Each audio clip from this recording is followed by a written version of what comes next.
Right, greetings. We just had a little break. So, a little sad bit of news. There's been a hiatus in the recording of this particular philosophy club because we've ran out of space, and I'm going to just recap what we missed because we've had some very interesting exchanges and discussions about the runes. So I was just there discussing what the runes are and why they're important to me and what they mean. I was explaining how the Kabbalah runes are an extension of that knowledge, because having studied both systems, I realised they come from the same source, going back into Central Asia around 10,000 BC, probably. Neolithic, pre-Neolithic, I would say, 20, 30,000 BC, sort of Paleolithic times.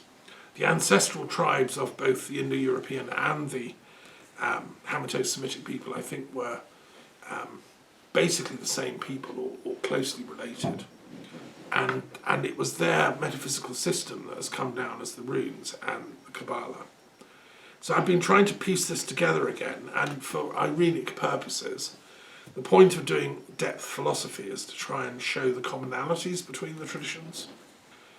And then we did a reading from the runes, and we had two runes. We had the letter T, Tuaz, which stands for the warrior energy, Tuesday energy. It's the god of war, which we have going on the planet, Ukraine, Russia, Hamas and so on. And I was pointing out that warriors they're noble, amazing people. I don't have a problem with warriors. I've worked with them. I worked as a nursing orderly with Canadian warriors who fought in World War I and World War II, even the Boer War, some of them. But they do need to know when enough is enough. You see, if you let the warriors just go on, they'll all just carry on killing each other. It's up to the diplomats, the peacemakers, the genuine statesmen and women to call the warriors back. And we're lacking those people. In Netanyahu and Putin and these people, they know how to send the warriors in. They don't know how to bring them back. And for that you need wisdom. That's why Odin was the rune master who the warriors listened to. If Odin said, okay lads, enough is enough, warriors, that's it, go back to being farmers, they listened because he knew the way of wisdom. And that's why the runes are so important. So anyway, that's the warrior rune. And then after that we had Ma'im, which is the Hebrew letter for M. And we learned that it's the rune of water. It's the rune of the mother. It's one of the mother runes in the Kabbalah. And it's a very sacred sound. M is the root of mind, of human, mankind. And it's the root of Atman. So we looked at all that. And we came to the view that these two runes coming together was very symbolic. And it showed this is the problem, the warriors of the planet running amok. Nobody's properly guiding them to stop. And we've got, people running amok in places just doing random killings and all that. These are Tuaz people who should be being told by the Odin people, enough is enough, put the guns down, sort of random shootings and things. Now that's all anti the true warrior. But that poses lots of problems. How do we stop them? Well, that's the duty of Ma'im, which is the rune of intelligent wisdom use of water. And I talked about Thales and Pythagoras and their Phoenician roots, and how the innermost me-ness is the solution here, because that's the self within all of us. It's the eternal self which is within everyone that's at stake here. And I don't care the colour of your skin, your outer religion, your gender, your tribe, your language. We all have the me within us. And that me is universal. We're all made of water. Therefore we have to have compassion on each other and pursue the path of non-violence and not violence.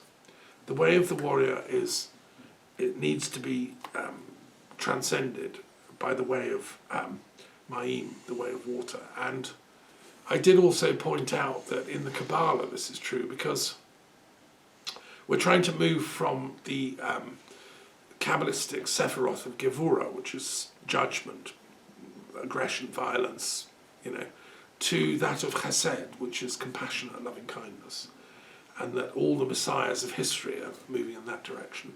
I talked about the mistaken belief by some settlers that they're waiting for their messiah to come and save them by causing more trouble. They think it's going to come. And well, I explained that the messiah has already come. Jesus is accepted as the messiah by 2 billion people on the planet and by all the Muslims, 1 billion people on the planet. So that's 3 billion people all accept Jesus was the messiah.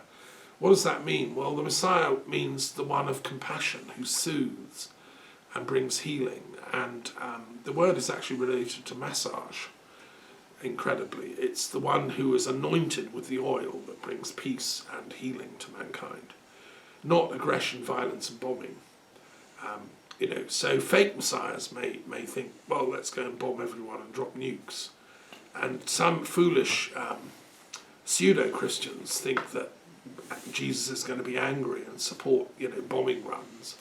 No, that's not the true Jesus that I follow and believe is a wise person. He taught the path of compassion and peace and wisdom. So anyway, I talked about all that, and I was explaining how, just as you don't get to be a yogi unless you take an oath of non-violence, you don't get to the yoga class. Likewise, you don't get into the Messiah class unless you take a path of non-violence vow. That's the absolute basics, because this idea that the Messiah is going to come and cause sort of Third World War and blow up all the evil people is really, we've got to grow out of that one. That's just not going to happen. It can't be like that. That's the path of the warrior, which the Messiah of peace is saying no. Because the weapons now are so big, it's like the whole world perishes if we play that card, the Tuaz card. So it's got to be surmounted by the Ma'im card. And that's the root of the word in English, we say that when we really understand something deep. We go, I think that's the universal sound, right? So that's what we've got to do. It means the penny's dropping, right? Peace is better than violence. Okay, so we did that. That was very exciting. And for details, you need to read my book on the Kabbalah runes, which took me a couple of years' work at the castle in Scotland. And then we moved on, and we looked at the lines of force between two ancient wisdom traditions, right? Which was recorded, but I'm just summarising here.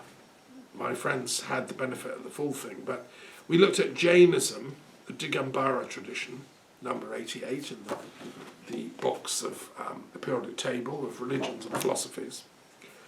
And I talked about how it's the origin of skepticism. Pero of Ellis brought this tradition back, which fed into Descartes and Hume and the skeptic tradition in the West. But in the West, we didn't go deep enough. In Jainism, they carry on being skeptical about ultimate truth claims until they themselves know the ultimate truth, which you can only find existentially through your own personal spiritual quest. And you adopt fasting and prayer and meditation and in detailed spiritual inner work.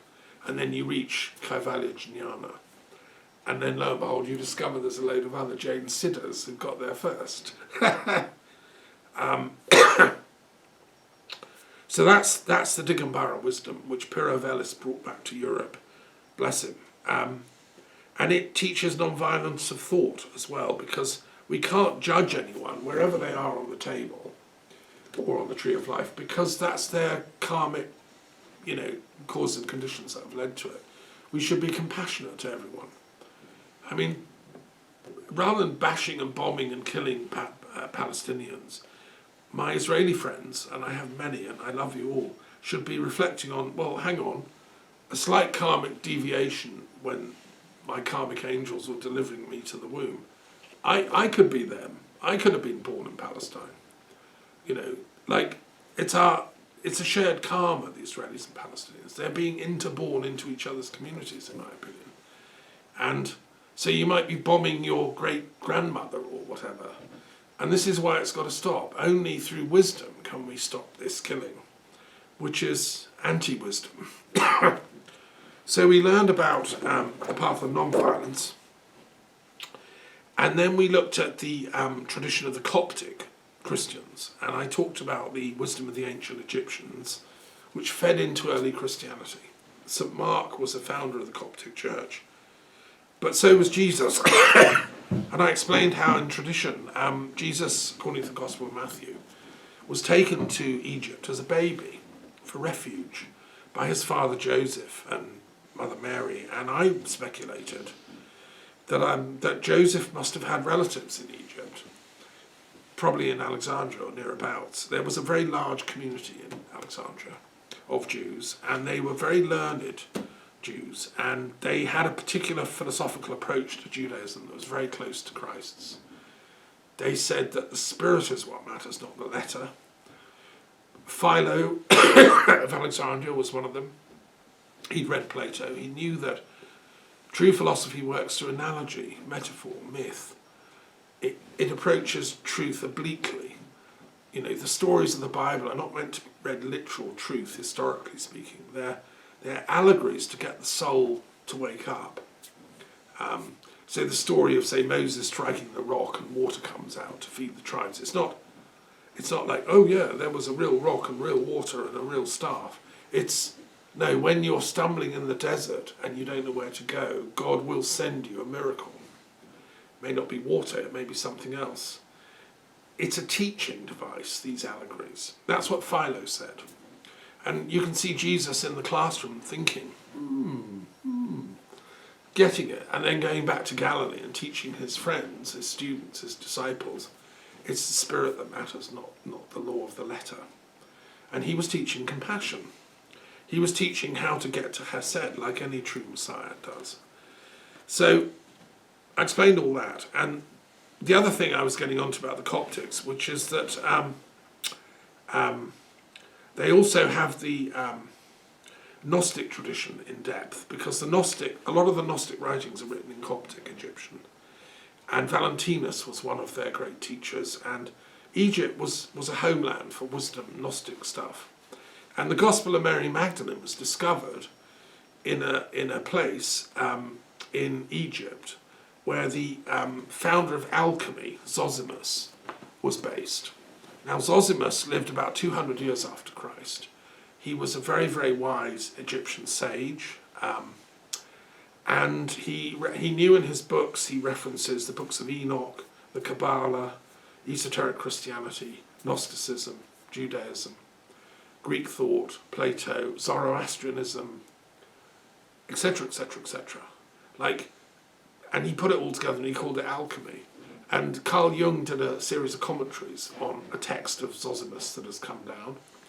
Sadly, we don't have much from Zosimus. He wrote a whole book on the letters of the alphabet and their innermost meaning. Like what? Like Kabbalah runes, like was it?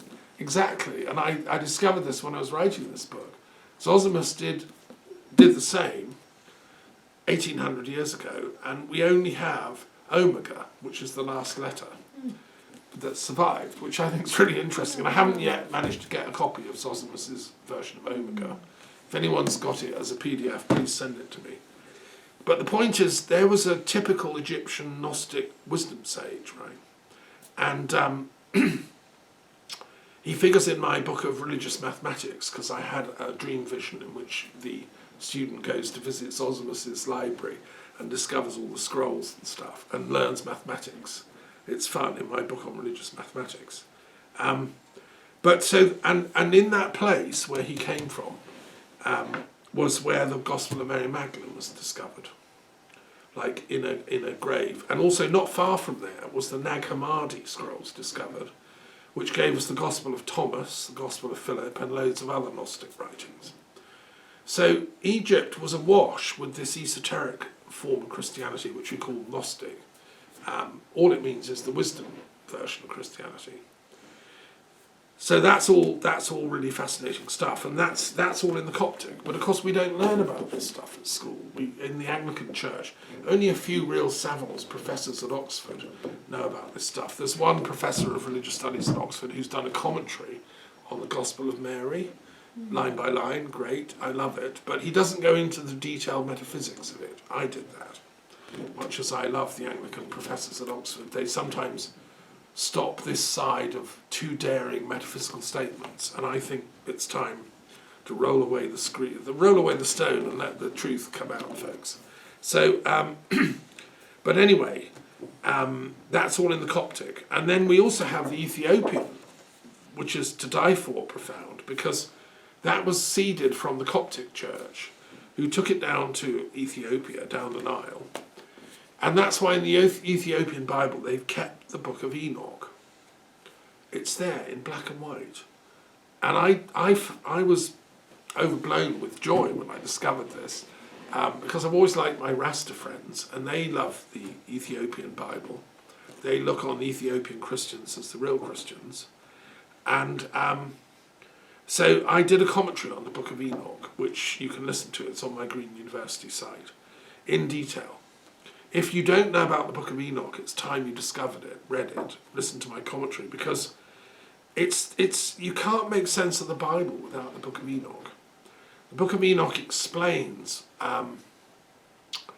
the origin of mankind, the origin of why we're on this planet, the origin of evil and good, and the origin of the fall of man, and the backstory to the Garden of Eden story in Genesis.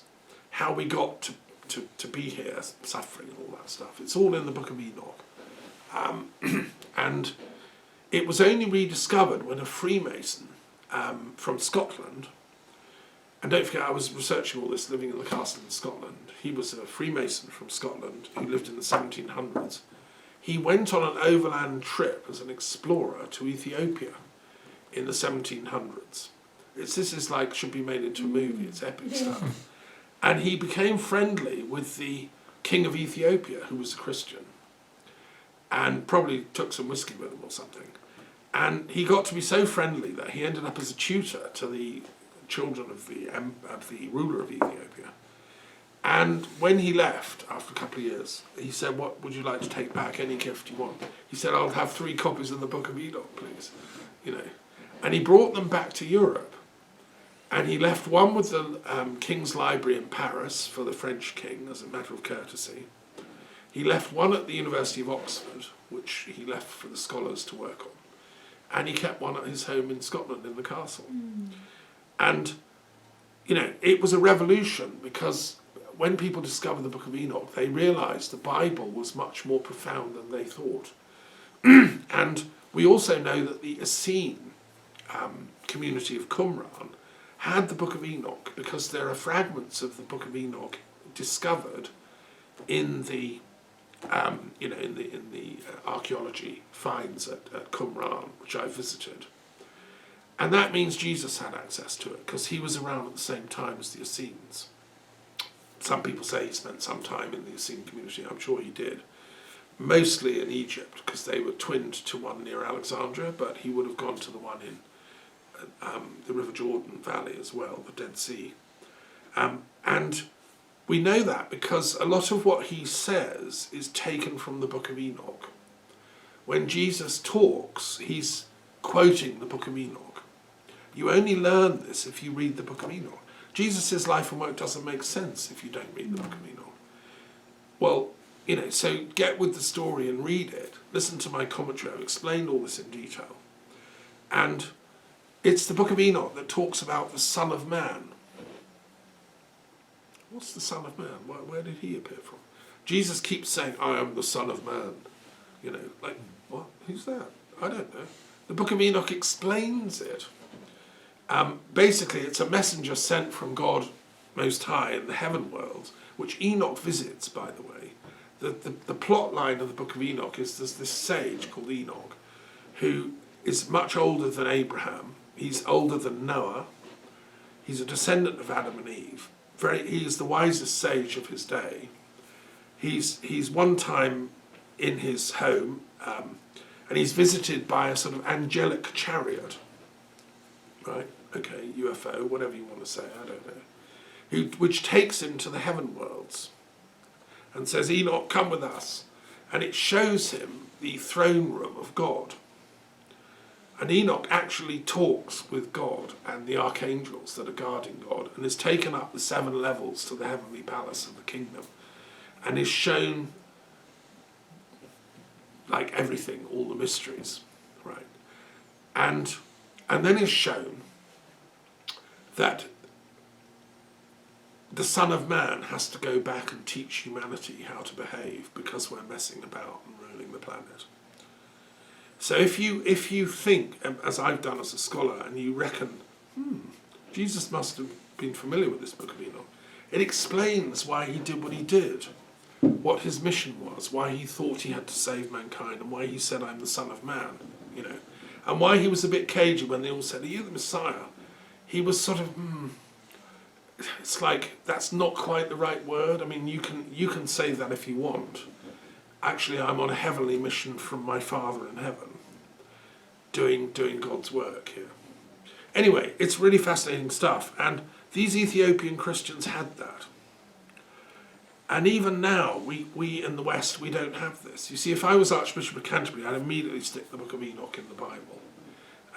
It should be in there. We should have access to this stuff. It shouldn't be just for scholars. This is too important. And I reckon if that was in there, and if we were having these conversations, we wouldn't be having all these wars. Because like in Sudan and Ethiopia, they've been having terrible wars in Africa.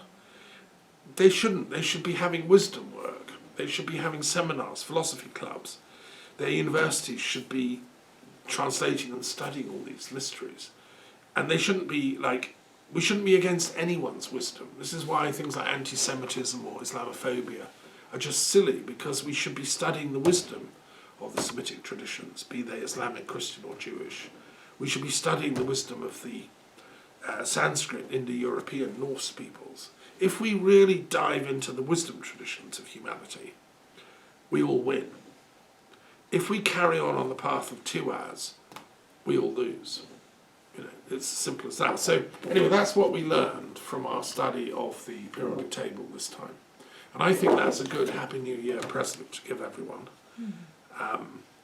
So Happy New Year, just, you know, stay on the wisdom path, and we'll get there, folks, in this coming year.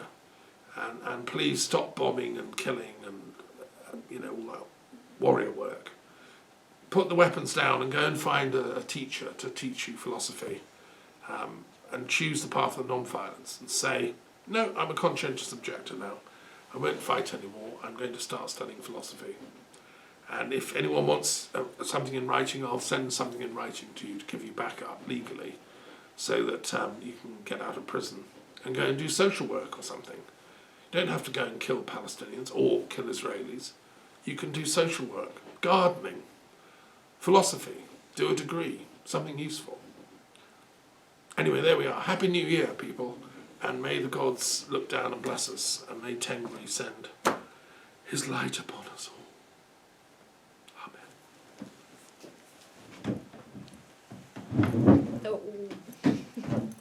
Any questions finally before we shut the camera down? Any last points or comments? Okay. Okay. Okay. Thank you.